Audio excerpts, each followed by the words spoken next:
God's chosen ones. 7 signs your awakening is complete. Now your real mission begins.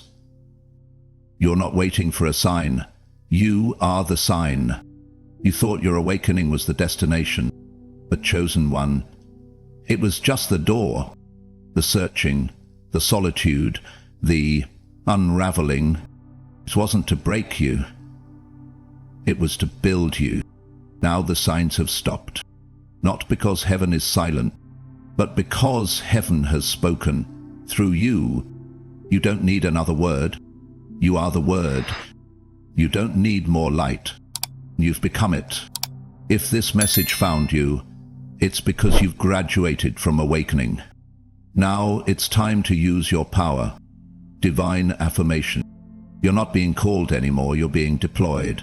The awakening was never the destination. It starts on a quiet morning.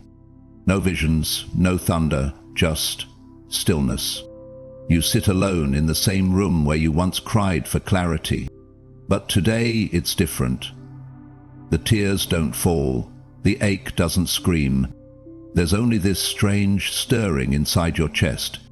A whisper, not asking for answers, but giving instructions. It's time.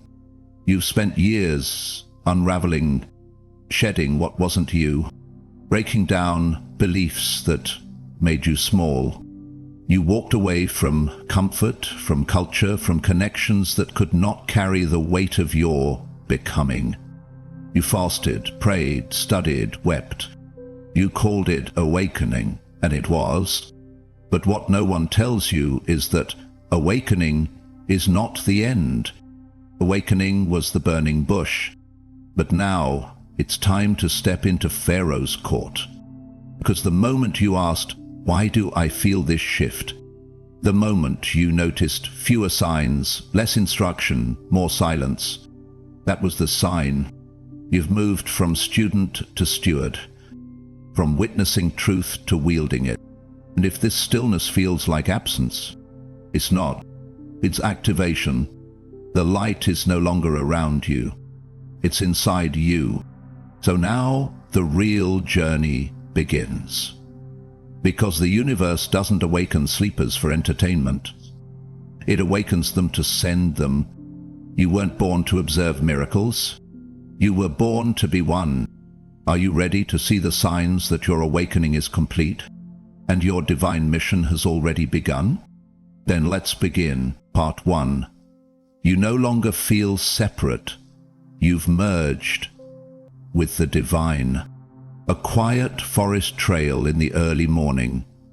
Dew clings to the grass. A pale fog drapes itself around the trees like a soft veil. A single figure walks slowly, not rushed, not searching, simply present. The path between worlds. I used to walk through this forest and feel like a visitor. I'd step over roots and under branches, watching the world around me like it was a movie I wasn't cast in, like nature was trying to speak, but I didn't know the language. I prayed with clenched teeth. I listened for God in the thunder, in the fire, in the earthquakes. But nothing came. Just silence. Silence that echoed through my spirit like abandonment. But that was then. This morning, I walked into this forest, and the forest recognized me. I can't explain it any other way. The wind didn't just blow. It brushed against my skin like it knew me. The trees didn't just sway. They nodded. And the silence wasn't empty. It was full. Full of something ancient, alive, watching, welcoming. When the separation dies, something has shifted. I used to search for God like he was somewhere else. On a mountain, in a temple, behind a curtain. Inside someone holier than me. But now, he's in my breath. I exhale, and I feel it. The divine does not descend, it rises. From within, not out there, not above me, through me. I am not waiting for heaven to send a dove. I am the dove. Suddenly I realize I haven't felt lonely in weeks, not truly. Not since that one moment last month when I was standing in my kitchen at 3 a.m., hands shaking with fear about the future. And then, without warning, the fear just evaporated. A warmth spread from my chest like a sunrise, slow, gold and sacred. And a whisper came. But it didn't enter my ears. It came from inside my ribcage. You are not alone. You were never alone. You are in me, and I am in you. It wasn't a voice from above. It was the voice that's been buried under years of noise. My voice. God's voice. One voice. Merged. The illusion that ruled me. Before this, I believed I was separate. Separate from God. Separate from others. Separate from creation. Separate from worthiness. I tried to earn closeness through performance. I begged for validation through service. I exhausted myself with effort. I thought spiritual growth was about climbing a ladder to reach the light. But the ladder never ended, and I never arrived. Now I see it clearly. Separation was never real. It was a lie, my fear told me. A trick of the ego to make me chase what was already mine. God was not the finish line. He was the soil I was planted in all along. Everything looks different now. Colors are brighter. Time feels slower. I can hear my heart beat and the rustling of leaves and the pulse of heaven, and they're all in rhythm. I sit on a rock beside the trail, close my eyes and breathe. The breeze brushes my face, and I don't say, "Thank you, God." I say, "Thank you, us." I know how that might sound, but this is not ego. This is not delusion. This is union. I'm not claiming to be the creator, but I am part of his breath. And today, finally, I feel it. I am not a drop trying to return to the ocean. I am the ocean, remembering it never left, where fear once lived. Fear used to be my master. Feared missing my calling. Feared being unworthy. Feared being alone. Feared not hearing God correctly. Well, there is no fear in this moment. There is only flow, because I trust the path. Not because it's easy, not because I know every step, but because I know who walks in me. I don't ask, what if I fail? I ask, what if I fly? Because heaven isn't above me. It's within reach, and within me. The stillness that speaks. I get up and walk deeper into the woods, barefoot now, because the earth feels sacred, like sanctuary. I'm not praying with words. I'm praying with awareness. Everything I touch, I bless. Not because I'm holy, but because now I see everything is the branch, the stone, the ground, my hands. I'm not trying to be spiritual. I am remembering I always was. The shift you don't see, but you feel. You wouldn't notice the change if you looked at me. Same clothes, same posture, same name, but everything inside has been rewritten. I don't crave signs the way I used to. I am the sign. I don't beg for confirmation. I breathe and I know. I don't look for evidence that I'm loved. The office, the air in my lungs. I walk into rooms and I feel atmospheres bend. Not because I'm powerful, but because I'm alive. I don't have to fight for light. I carry it. I don't resist darkness. I walk through it untouched. The merging was the miracle. This is the first sign. The moment the veil of separation falls, then you realize that God is not a voice in the distance.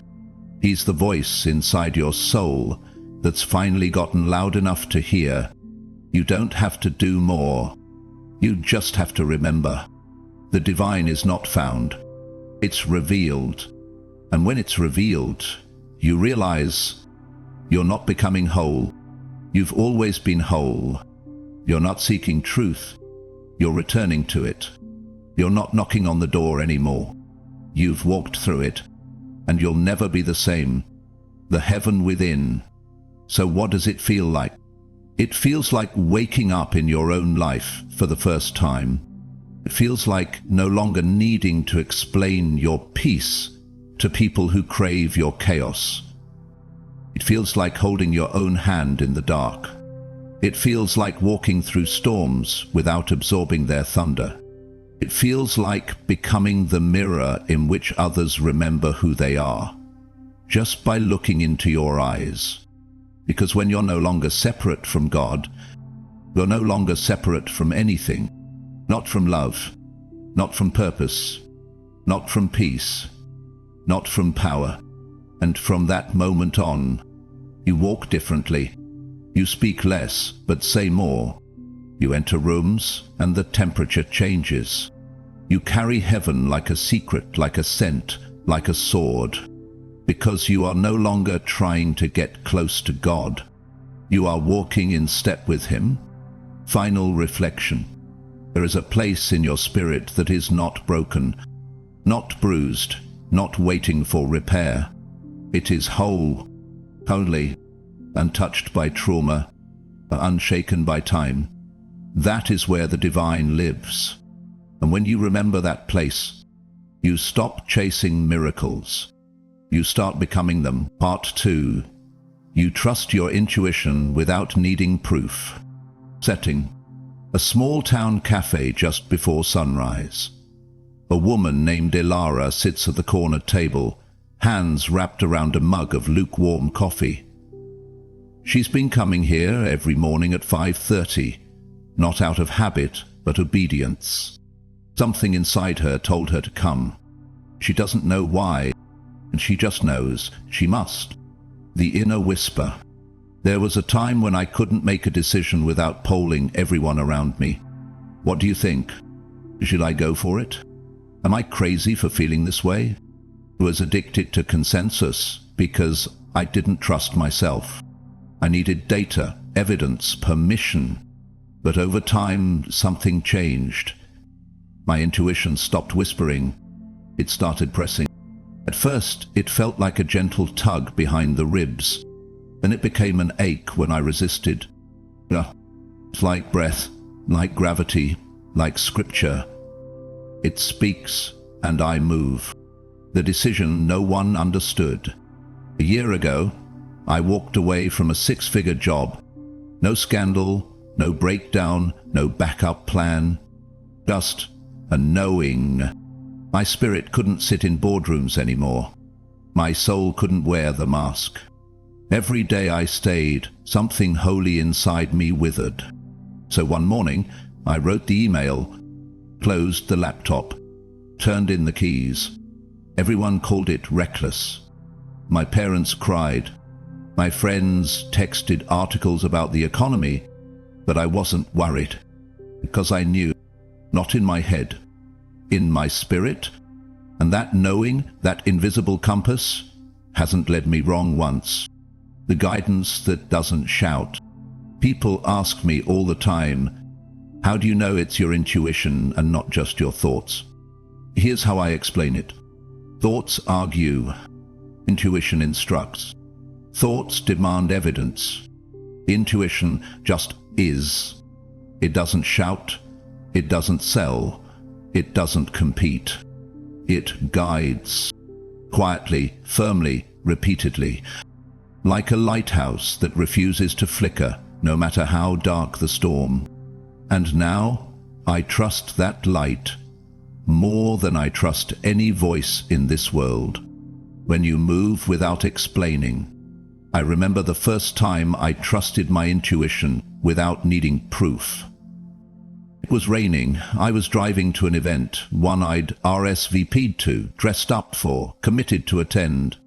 Halfway there, something said, turn around. There was no traffic jam, no emergency, just a sacred interruption in my spirit. I paused at a red light, hands on the wheel, heart racing, and I heard it again. Leave now. So I did. I turned around, drove home, sat in silence. 30 minutes later, I got the call. A violent incident had occurred at the venue. People were shaken, some were hurt, and all I could do was exhale, not in fear, but in awe. My spirit knew the absurdity of faith. These days, my life doesn't look logical to most people. I say yes to things that make no sense.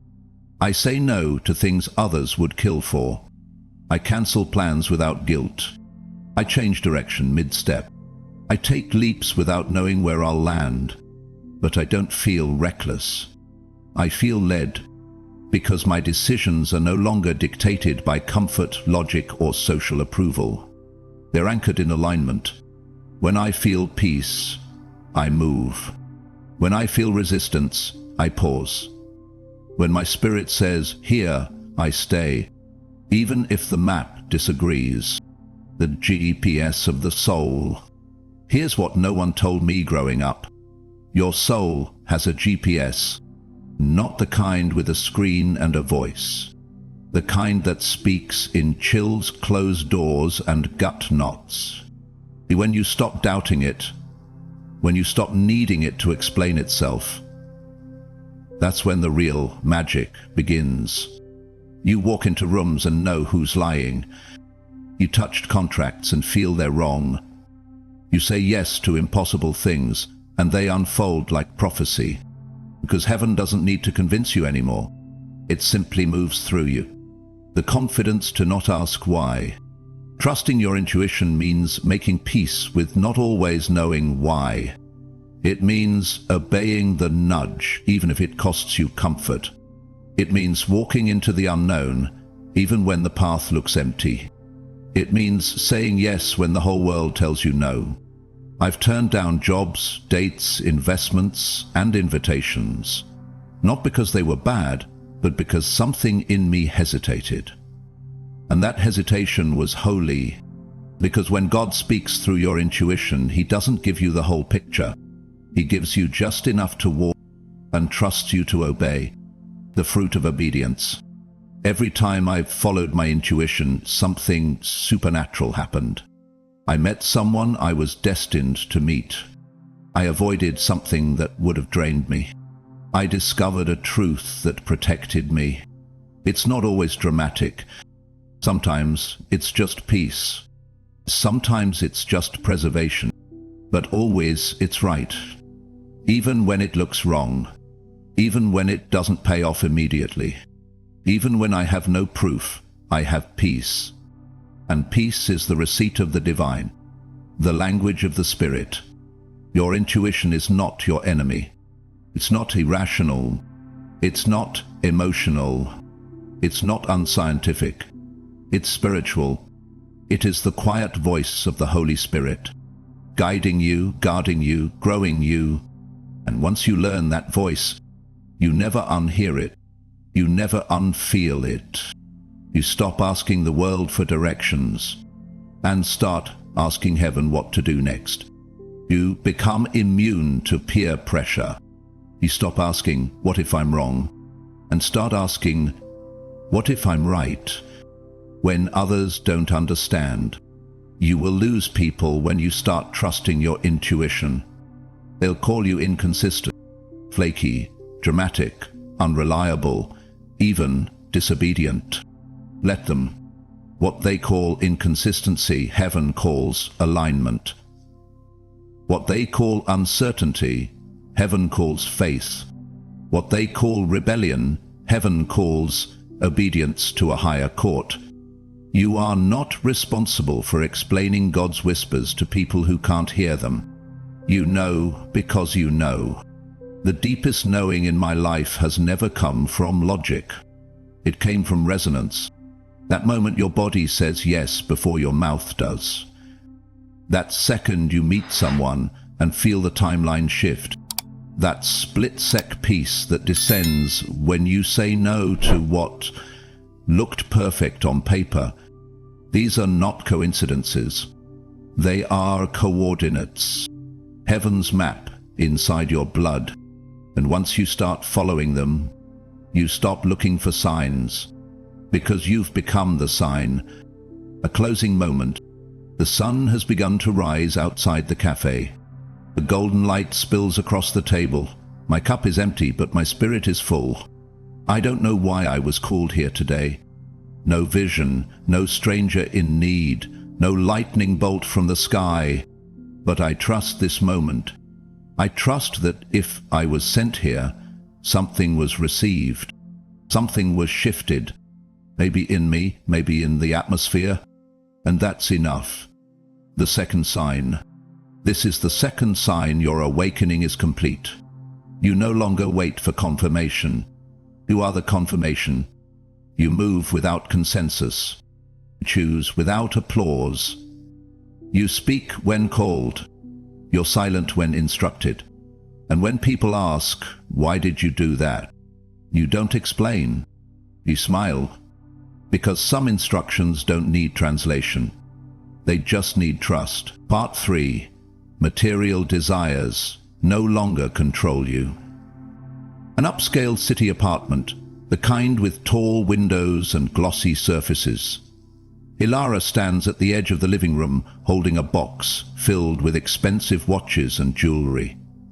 But her eyes aren't on the glitter. They're on the skyline outside. A sky turning gold without asking permission. The spark that dimmed. There was a time I thought I had arrived. Corner office, black card, my name engraved on silver plaques. I could buy anything I wanted, and often did. Designer bags lined my closet like trophies. Luxury cars rotated like seasonal outfits. Vacations blurred together. And yet, I couldn't breathe. I had everything except myself. The lie we're told. We are raised in a world that teaches us to chase. Success means more. More clothes, more followers, more zeros on the paycheck. More rooms you never sit in. More shoes you never wear. More people clapping, but not one truly seeing you. I chased because I thought arriving would bring peace. But peace never lived at the finish line. Peace lived in the pause. In the question I was too afraid to ask. What if this isn't who I am? When everything still isn't enough. I remember sitting in a first-class seat, champagne in hand, a $12,000 0-cent handbag at my feet. But inside I felt hollow. It wasn't guilt. It was grief. Grief for the version of me that once laughed for free. Grief for the little girl who dreamed of writing, not branding. Grief for the soul that once found wonder in moonlight, not monograms. I had filled my life with things, but my soul was starving. The day the bottom dropped out. The unraveling didn't happen with thunder. It started with a question I couldn't shake. If they took it all away, would you still know who you are? At first I dismissed it. Then I couldn't sleep. I stopped shopping, stopped chasing, and slowly my hands began to open. First I let go of the shoes, then the luxury car, then the condo downtown. And with each thing I released, I found a piece of myself, but I found in the nothing. There's a strange kind of joy that arrives when the world stops clapping, when no one's watching your success story, when the applause fades, when the packages stop arriving at your doorstep. That's when you learn the sound of your soul. You begin to hear your heartbeat again. You remember the music that isn't sold on charts. You see the sky, not just the skyline, and suddenly you don't miss any of it. You are not the things you own. I used to think my wardrobe said something about me, that my titles made me legitimate, that a luxury zip code meant I was safe. But now I know your peace can't be purchased, your worth can't be worn. Your identity isn't found in inventory, it's found in intimacy with God. And if He ever asks you to let go, it's not to take from you, it's to return you to who you actually are.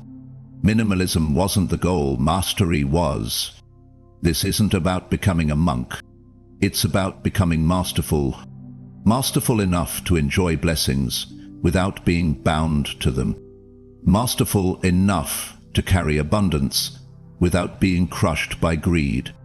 I still enjoy beauty. I still buy things.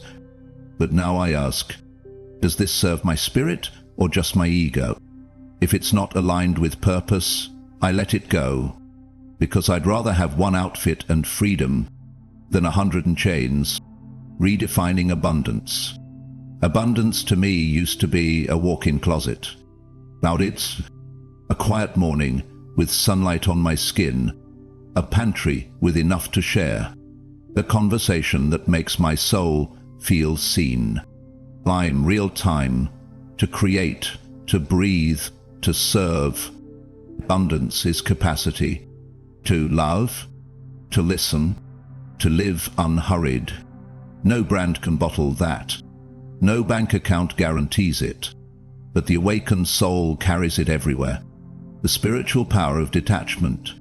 When God awakens you, He often starts by exposing what owns you. He doesn't do it to shame you. He does it to free you. Because you can't carry divine power if your hands are full of golden chains. There's nothing wrong with having wealth. But when wealth has you, you're no longer free. And chosen one, freedom is your birthright. So if He asks you to release it, do not hesitate. Because what He gives in return is a wealth no thief can steal. When provision becomes peace. There was a day I looked at my account and panicked. No big cushion, no luxury safety net. Just enough. But then something wild happened. I didn't feel fear. I felt clarity. Because now I saw where it came from. Not from hustle. Not from clients. Not from credentials. From Him. Provision started showing up in conversations. In random refunds. In anonymous gifts. In opportunities I didn't apply for. Because when material desires no longer rule you, provision follows your purpose. I don't need it to prove it. I used to wear my achievements like armor. I needed them to prove I was worthy. I needed them to silence my inner doubt. I needed them to earn love. But now I walk into rooms with empty hands, because I don't need to hold anything to know I carry something. And the ones who can see in the spirit, they see it. They don't applaud the car I drive. They respect the peace I radiate. They feel the anointing, not the accessories. This is what it means to be untouchable. I used to be afraid of losing everything. Now, they can't take anything from me because I've already let it go, because none of it defines me. Because I no longer serve mammon, I serve mission. And when mission leads, money follows. Peace expands. Joy overflows. But even if it didn't, I'd still be rich. Because I have me. And I have Him. And I'm no longer for sale. The third sign. This is the third sign. Your spiritual awakening is complete. Material desires no longer control you. You can touch money, but it doesn't touch your soul. You can receive blessings, but they don't become burdens. You don't chase status, you embody substance. You walk in abundance, but you worship in surrender. You no longer need to be seen, because heaven already sees you. And when you're not controlled by things, you become trusted with more. Because now, God knows. You won't use it to feed your ego. You'll use it to fund your assignment. Part 4. You've embraced solitude and found peace. Setting: a secluded cabin in the Blue Ridge Mountains. Mist rolls over the hills. No Wi-Fi. No noise, just the hush of trees and the soft rhythm of a heart learning how to beat again. Alone, but not lonely. When solitude first found me, I didn't choose solitude at first. It chose me. People drifted away. Calls stopped. Invitations faded. Even those who once said, "I'll always be here," vanished like breath on glass. At first I panicked. Then I prayed, "God, why are you taking everyone away?" The heaven didn't answer with words. It answered with space. And slowly I began to understand. I wasn't being abandoned. I was being awakened. The world equates solitude with sadness. We are conditioned to think that silence means failure, that empty rooms mean rejection. That alone means unloved. But when I stopped running from solitude, I met someone I never fully knew. Myself. I discovered the woman who didn't need applause to feel alive. The soul who could light a fire with her own hands. The heart that could worship even without a witness. From loneliness to sacred space. There's a moment in every chosen one's journey when solitude stops feeling like punishment and starts feeling like presence. It happened for me one morning, barefoot on the porch. Just me, a coffee mug, and the sound of birds preaching a better gospel than some pulpits ever had. The fog was thick, the air was cold, but I wasn't. For the first time, the silence didn't echo with pain. It hummed with peace, and I whispered aloud like a confession, "I don't miss anyone anymore. You learn things alone you'll never learn with a crowd." I learned how to cook, for one, and enjoy the flavor. I learned how to dance barefoot in the kitchen with no music. I learned that my laugh still sounded like joy, even when no one was around to hear it. I discovered that my worth wasn't tied to who called back, who remembered my birthday, or who stayed when it was easy. My worth was woven into my breath, into the way my spirit still bloomed in silence. I was no longer lonely. I was becoming holy. Solitude isn't emptiness, it's expansion. In the quiet, I met God without the noise. Not the Sunday morning version, not the Instagram verse of the day, but the real God, the one who speaks in rustling trees, in sunrise shadows, in the way your own soul sighs when it remembers it was never alone. I didn't have to perform, didn't have to impress, didn't have to quote a thing. It just had to be. And he met me there. It's what you let go of in solitude.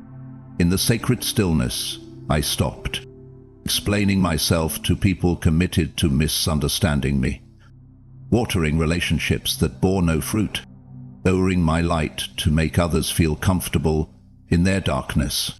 I stopped trying to be normal. I stopped pretending I didn't feel things deeply. I stopped apologizing for seeing what others ignore. In solitude, I stopped shrinking. You then. I started glowing. Solitude doesn't make you less human, it makes you more divine. Used to fill every silence with a screen, a song, a scroll. But in the stillness, I began to hear heaven whisper, "You were never meant to blend in. That's why I had to pull you away." Solitude became my sanctuary. Not because I stopped needing love, but because I stopped confusing noise with connection. And in that space, God taught me the sound of his voice and the difference between company and communion. Not everyone will understand your stillness. When I re-emerged, people noticed something. They said, "You seem different," but couldn't name it. They said, "You're glowing," but didn't know the cost. They asked, "Where have you been?" And I smiled and said, "Been becoming." Because not everyone can handle the version of you that peace produces. Some prefer the chaos in you. Some only knew how to relate to your wound. not your wisdom. But now you don't need validation because you're rooted. The fruit of sacred solitude. Here's what changed. I began to move slower and noticed more. I stopped talking to be heard and started speaking only when heaven had something to say. I stopped chasing rooms and started creating altars. And peace? Peace became my currency. I traded drama for discernment, clutter for clarity, people-pleasing for presence.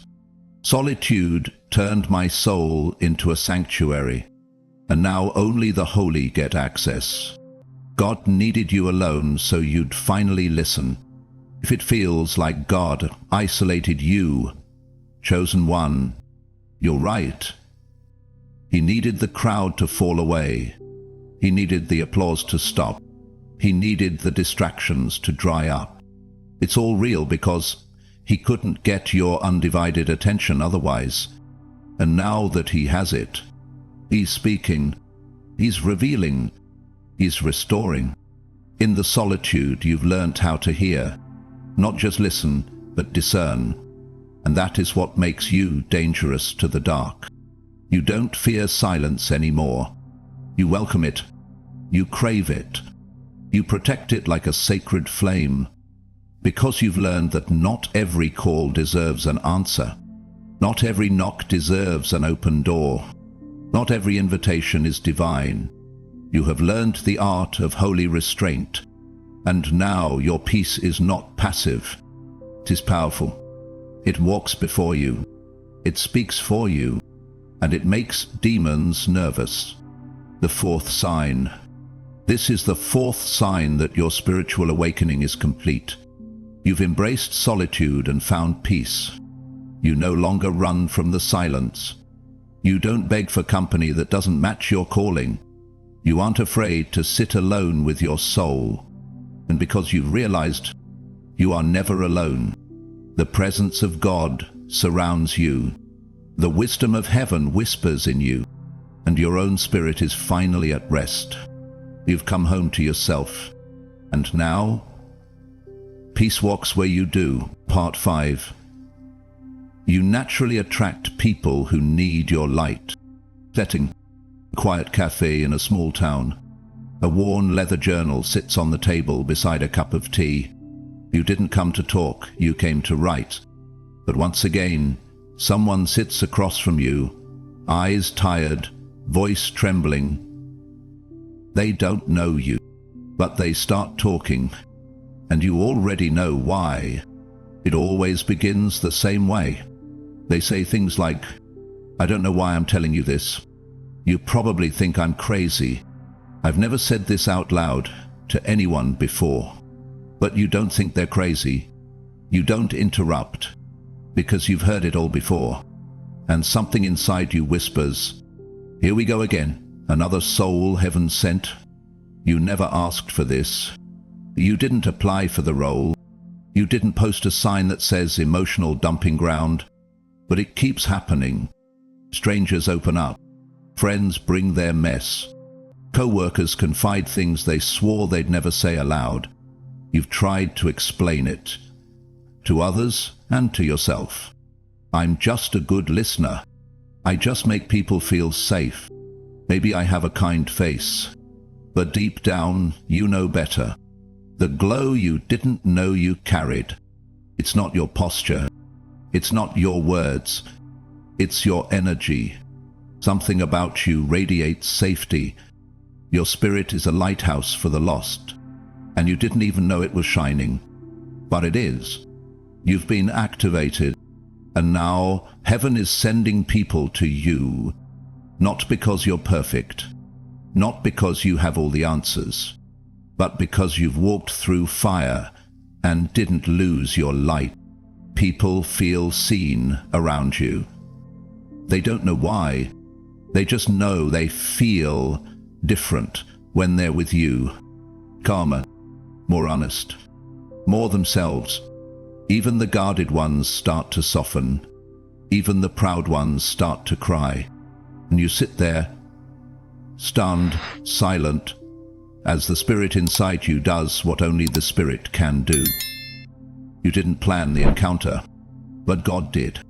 Your light isn't loud, it's magnetic. You don't chase people, feel. You don't force conversation. You don't shout your gifts into rooms, but your presence changes things. Sometimes it's subtle, a shift in the atmosphere, a moment of stillness, a thought someone never had before until they sat across from you. Other times it's thunder, a revelation, a breakthrough, a confession that breaks years of silence. You are not just a person anymore. You are a portal, divine intersection, a mirror they didn't know they needed, the healer's burden. But let's be honest, it's not always beautiful. Sometimes it's heavy. Sometimes you absorb pain that isn't yours. Sometimes you lie awake at night thinking about people who vanished after spilling their souls into your lap. You wonder, did I help? Was that enough? Why do they disappear after I give them my energy? And heaven replies, because your light was never about being liked. It was about awakening what was asleep in them. You're not just empathetic, you're entrusted. God didn't just make you soft, He made you sacred. And with that sacredness comes responsibility, to discern who's sent and who's draining you, to offer light without dimming your own, to speak truth without compromising peace. You're not here to fix everyone. You're here to reflect what they forgot, that they are seen, that they are loved, that God still sends people who carry heaven in their voice. And that is you. You're not losing energy, you're transmitting frequency. People don't come to you because you're convenient. They come because your frequency matches their healing. You don't have to say the perfect thing. You don't have to hold their hand. You just have to show up in truth. And when you do, the room changes. The atmosphere responds. And the person in front of you leaves with something they didn't have before. Remembrance. Not of you, but of God moving through you. Discernment becomes your shield. Not everyone who seeks you is meant to stay. Some come to draw from your well, but never offer a drop back. Some are there for your light, but have no intention of lighting their own. Some will say, "You're such a good person. You're so calming. I feel like I can tell you anything." But watch their feet, not their flattery, because your peace is not a product. It is a consecrated offering, and not all are worthy of it. When the crowd grows quiet, the right souls appear. Here's what happens next. The crowd thins, the attention shifts, the wrong ones fall away, and suddenly you feel more alone than ever. But it's in this holy emptiness that the right ones begin to appear. The ones who pour back, the ones who grow with you, the ones who don't fear your death, they crave it. You are building a new circle now, smaller, deeper, divinely arranged. The ones sent not to drain you, but to expand you. You're becoming the person you once needed. Think about it. Years ago, you prayed for someone like you. Someone who wouldn't judge. Someone who wouldn't fix. Someone who could sit in the fire beside you and just understand. You didn't have that then, so God made you into it. You are the answered prayer to someone's silent scream, the calm in their chaos, the hand they didn't know they could reach for. You don't need a pulpit. Your presence is a ministry. This is the fifth sign. Chosen one, this is the fifth sign your awakening is complete. You naturally attract people who need your light, not because you seek them, but because heaven sends them. You are no longer just receiving the light. You have become the light. And wherever you go, God goes with you. You are a carrier of divine presence, a soul midwife, a mirror, a catalyst. And now your mission is not just about you anymore. Part 6. You can see through deception and illusions. Setting: a dim-lit sanctuary, an abandoned church on the edge of town, where dust dances in sunbeams and silence feels like scripture. You walk slowly through the pews, not to worship, but to remember what the Spirit whispered when the world tried to blind you. The world was never what it seemed. You used to believe what you were told. The headlines, the traditions, the rules spoken with authority. You obeyed because they said it was true. You followed because they said it was safe. But something inside you kept tugging. There's more to this story. It started small, a glance that didn't match a smile, a prayer circle that felt performative, the leader whose eyes said power more than peace. You tried to unsee it, to silence that inner voice, but it got louder, and that was the day the veil began to lift. It's not just discernment, it's revelation. This wasn't paranoia, this wasn't pessimism, it was prophetic perception. He stopped judging things by how they looked, and started sensing what was buried underneath. You could hear the dishonesty behind flattery, feel the manipulation behind polished plans, sense when someone's spirit didn't match their speech. At first you thought it was just your imagination, but time and time again, you were right. That friend, masked betrayal. That job, spiritually misaligned. That opportunity, a counterfeit blessing. And suddenly, you weren't confused anymore. You were awake. Seeing is a gift, but it's also a grief. Let's be honest. Seeing through illusions isn't glamorous. It's isolating. You stop laughing at the jokes everyone else thinks are funny. You stop celebrating what the world applauds. You stop trusting the things people chase, because you see too much now. And once you see, you cannot unsee. You walk into rooms and feel what no one is saying. You meet people and know more than they're telling. You watch the world and realize how deep the illusion runs. And you grieve, not because you're bitter, but because you now know what truth costs. You see systems, not just situations. The awakened don't just see people's masks. They see entire structures of deception. Churches built on control, not Christ. Corporations profiting off fear, not freedom. Governments cloaked in order, but rooted in oppression. You were taught to respect authority, but the Spirit taught you to test every spirit. You were told to trust the process, but discernment showed you some processes are prisons. This doesn't make you rebellious. It makes you revolutionary, because now you don't just point out problems, you pierce them with truth, with clarity, with a gaze that cannot be manipulated. The Spirit gave you X-ray vision. It's not natural sight, it's spiritual. You see the soul behind the smile, the motive behind the ministry, the shadow behind the success. People say, "You're so intense. You're too sensitive.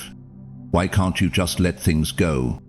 But you can't, because your eyes aren't just open, they're anointed. And with that vision comes a responsibility to speak what others silence, to resist what others repeat, to stand when others bow. You've become immune to manipulation.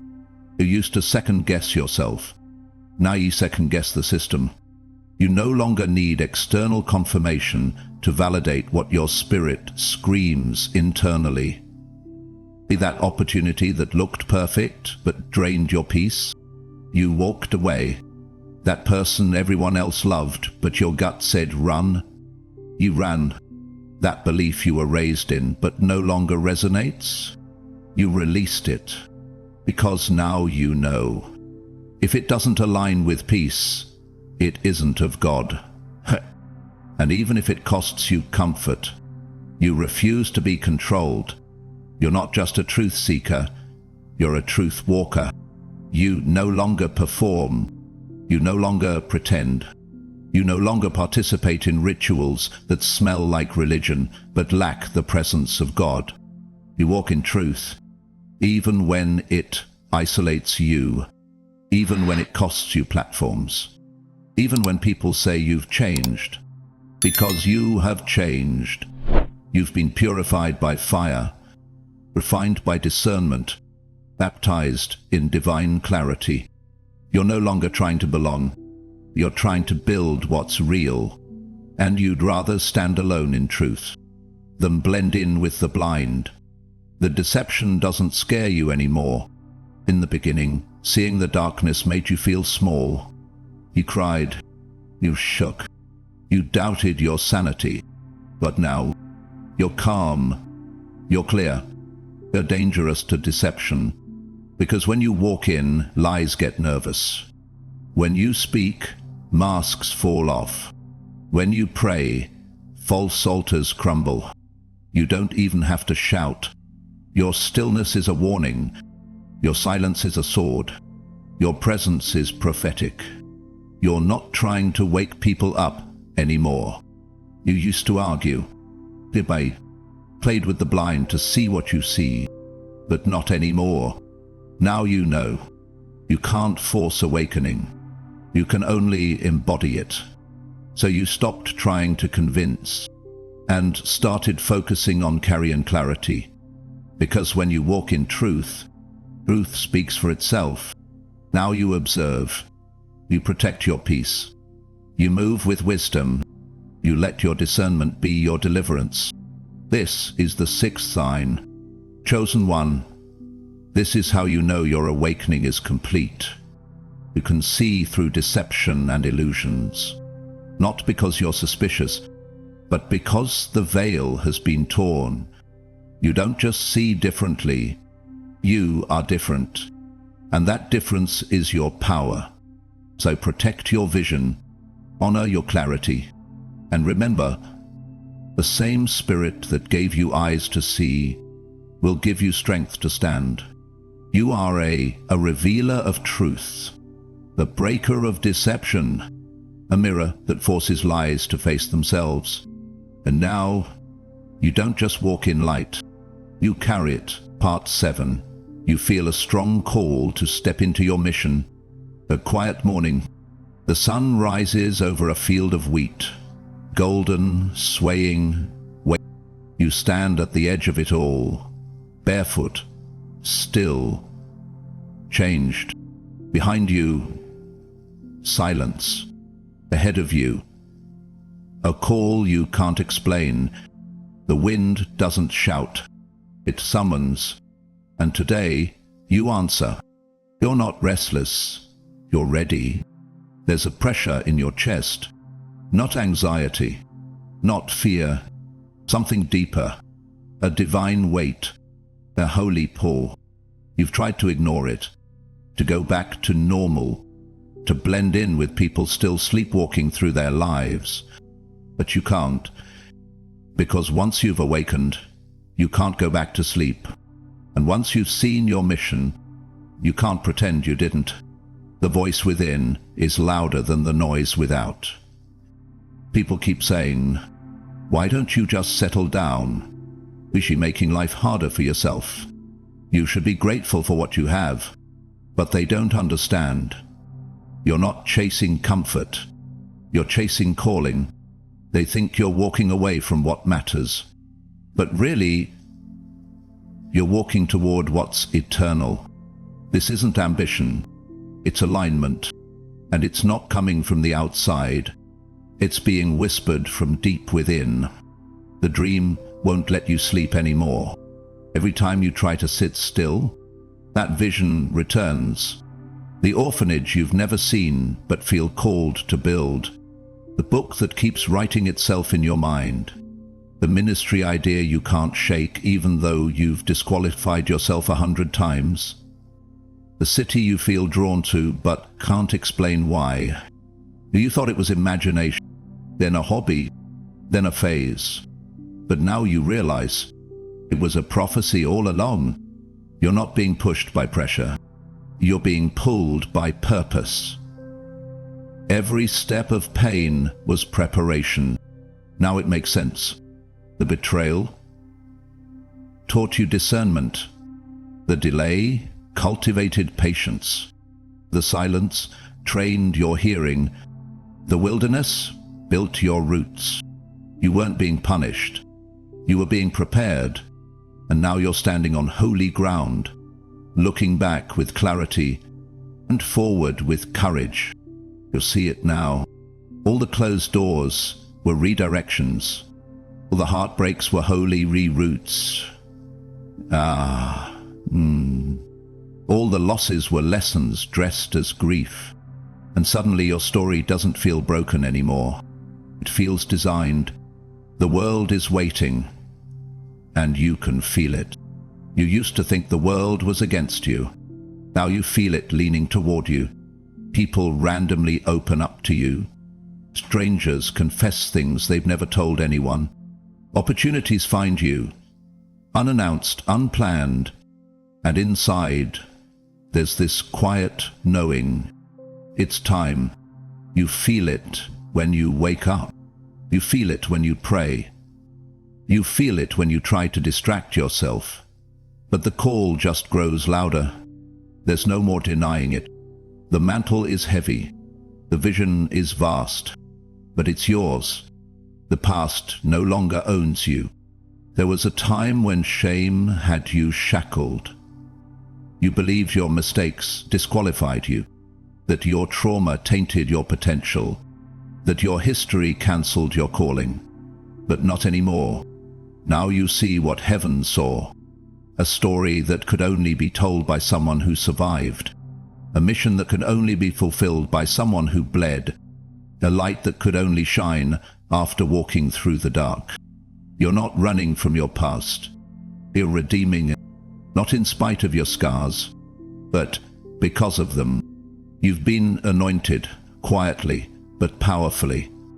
No ceremony, no crowd, no trumpet, just oil on your soul, poured in the secret place. Heaven didn't choose you for show, it chose you for substance. While others sought platforms, you built altars. While they chased applause, you chased God. And now, the shift has come. You've been hidden for years, but not forgotten. The oil still lingers. The fire still burns. And the world is about to see what heaven's been preparing all along. You're not afraid of the cost anymore. You used to count the risks. Now you count the reasons. You used to fear rejection. Now you fear regret. You used to wonder, what if it doesn't work?